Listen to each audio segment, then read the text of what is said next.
Gab, anong favorite tipon drink mo? My favorite, like as of now, is Turon Latte, Sab Out. Sige nga, gawin mo nga. So, ayun. Gagawa tayo ngayon ng Turon Latte, Sab Out. Baso. Na-order to, guys.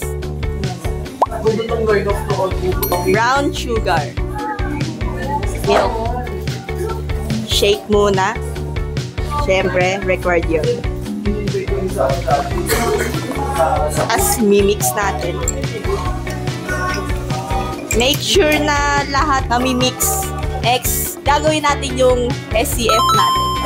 Dapat yung consistency niya is like milk. And then, mag-ice na tayo. Sakto lang to since maglalagay pa tayo ng SCF. Magga-garnish na tayo. Cinnamon. Kunti lang. Since matapang siya. Sesame seed. After nun, last na ang ating banana chips. Yun. Yun. Perfect! Try na natin to, guys.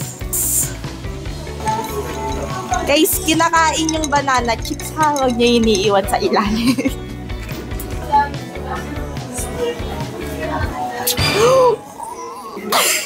Try mo, Ella. Sarap. Mas masarap siya pag outside, sir. Sabi nyo, wow, Legit, sarap eh. Di ba natin natin original, whole milk lang? Try mo outside.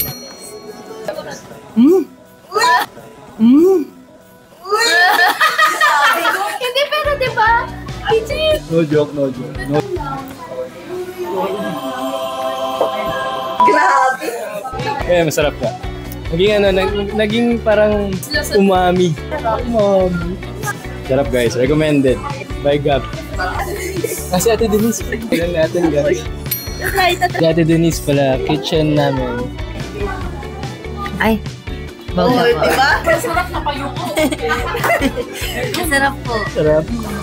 Recommended. Anything with Sab Out, masarap. Try nyo, Tipon Special Sab Out. Strawberry milk, salted chocolate. Why not chocolate Sab Out? Bye-bye! Mas masarap siya if Sab Out talaga. So, nire-recommend ko siya sa inyo. Bye-bye!